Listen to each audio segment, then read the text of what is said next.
A very good morning, my dear students. Today I would like to give a brief explanation about fifth unit, that is simulation. So in this unit we have to understand what is simulation and why it is useful and how we will do the simulation process. And next, types of simulation we have. Under that, Monte Carlo simulation is one and what if analysis is another one.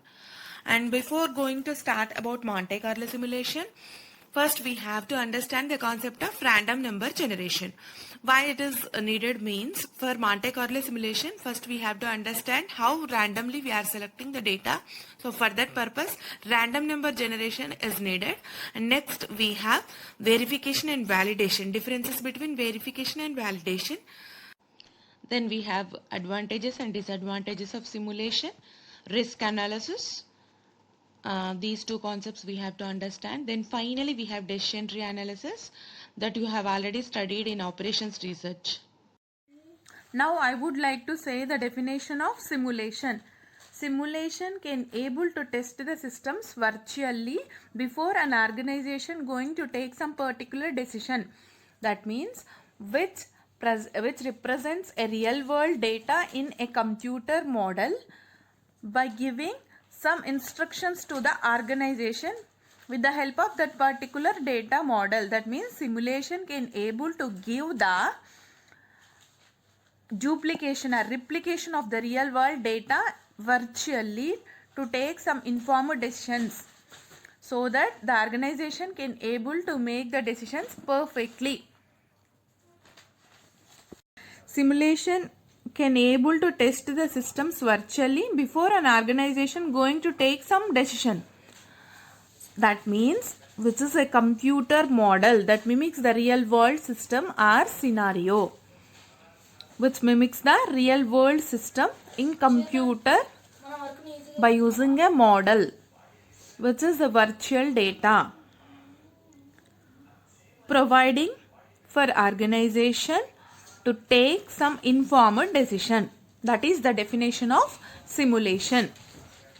I want to say about when we have to use the simulation techniques. So when the time of multiple factors contributing to a decision, multiple factors we have to observe at that particular situation, we can use the simulation technique. When there is a significant time delay, there is a time delay chance may be there, at that time we have to use simulation technique to get faster results. When a simple mathematical calculation is not enough at that particular situation, also we can use simulation technique. And the next concept I want to say about how it works, how simulation works, I want to say now. First step is identifying factors. What are the factors affecting the real world data? That first we have to identify. Then creating a model is the next step. We have to create a model for simulation by using some techniques. Next I would like to say about that. Now about next step, run the simulation model.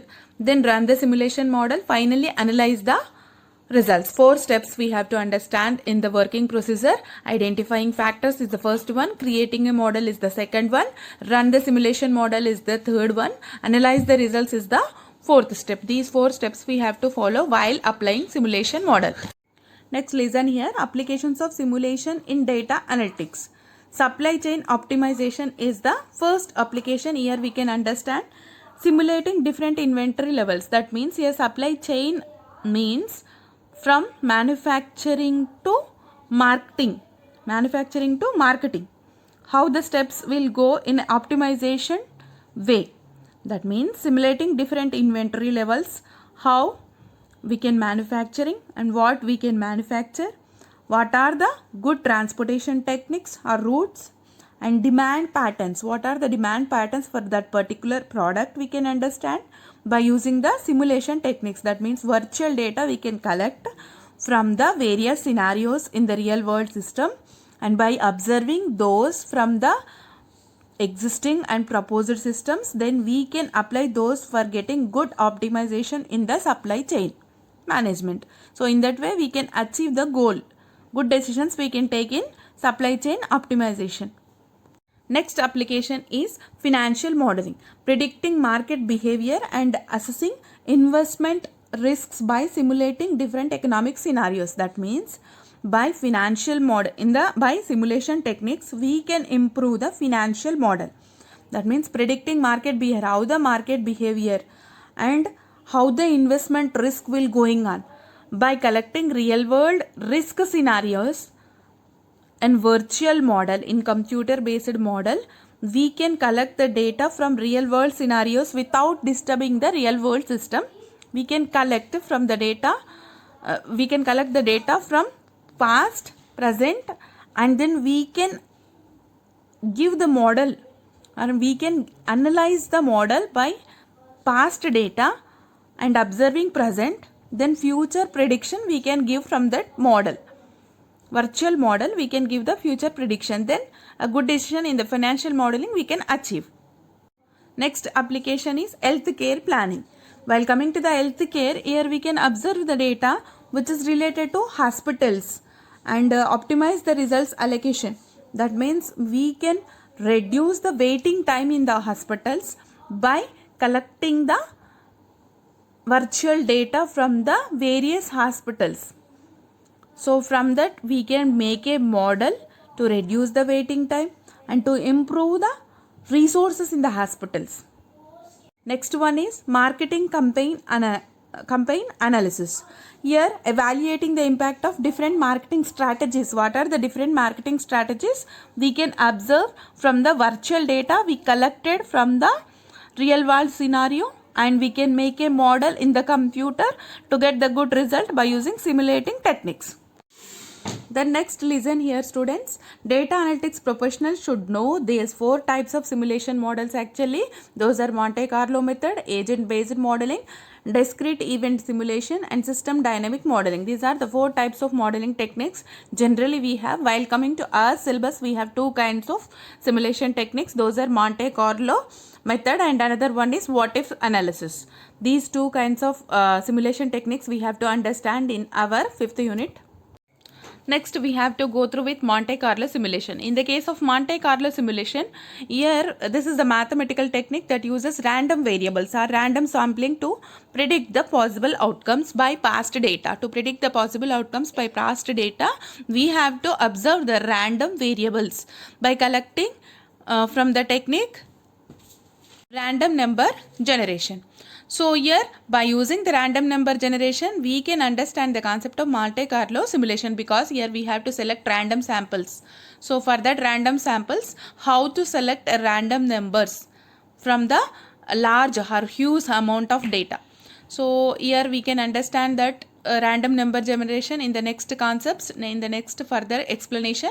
Now I want to say about Monte Carlo simulation with the help of a screen. So now I want to share this screen. Monte Carlo method, which is originally named after the Monte Carlo casino in Monaco. So because of those persons' name, Monte Carlo casino in Monaco, we got the name of Monte Carlo simulation. We have Monte Carlo simulation and what if analysis simulation. Both we can understand now in our syllabus, and which are widely used in fields such as finance, engineering, supply chain, as I told previously in the case of applications of simulation. Now I want to say about Monte Carlo simulation. What is Monte Carlo simulation? Which is a mathematical technique and which is completely probabilistic, and while coming to the what if analysis, that is deterministic technique. And here probabilistic means probability distribution we have to use for random variables. We have to select from huge amount of data, a complex set of data. We have to select a random samples, and random data we have to select by using random number generation technique. Then after collecting the random variables, and we have to apply that random variables probability distribution techniques, and then we can get some simulation model. And this process is repeated many times to create a distribution of possible outcomes. Then finally we will get uncertainty, model uncertainty as the first step in this Monte Carlo simulation, and next one is random sampling, and next one is simulate outcomes, and next one is analyze results, and one after the other I will say. First step, model uncertainty, and define how each variable can vary using probability distribution. By using probability distributions, how each variable can vary, so that we can understand in the case of model uncertainty. And next one is random sampling. Randomly select values for these variables based on their distributions. Randomly select values. So from that we can select random sampling is the second step. Model uncertainty is the first step, and next one is random sampling. And third step is simulate outcomes. And use these values, we can simulate the model by simulating model whatever we design in the case of Monte Carlo simulation. And next one is analyze the results is the last step as usual in the case of simulation steps. And next one is in previous classes, also in the previous units already I said about random variables. What is a random variable? Which is a variable in the random which we can select randomly, that is called as random variable. These are of two types, discrete random variable and continuous random variable. While coming to the discrete random variables, we have to take a discrete values or discrete variables. In between there are no continuous intervals. In between the values there are no continuous intervals. For example, number of items, number of persons. We cannot take in decimal values.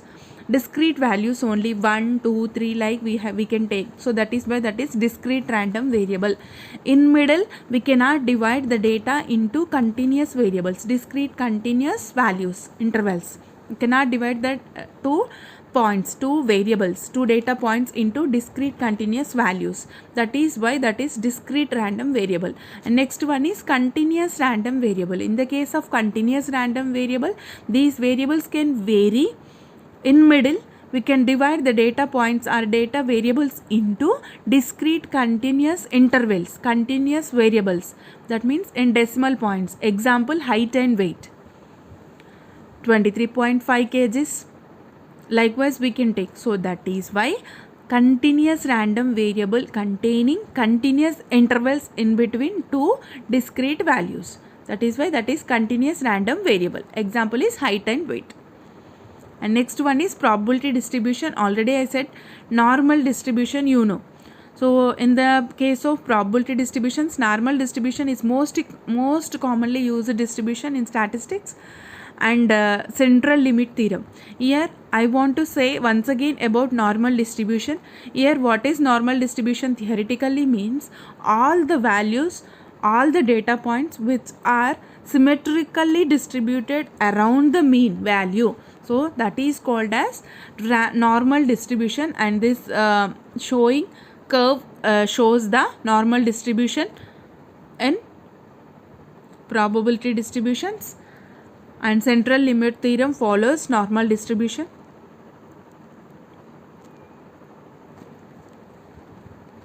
Next one is using Excel. So by taking an example, I want to explain the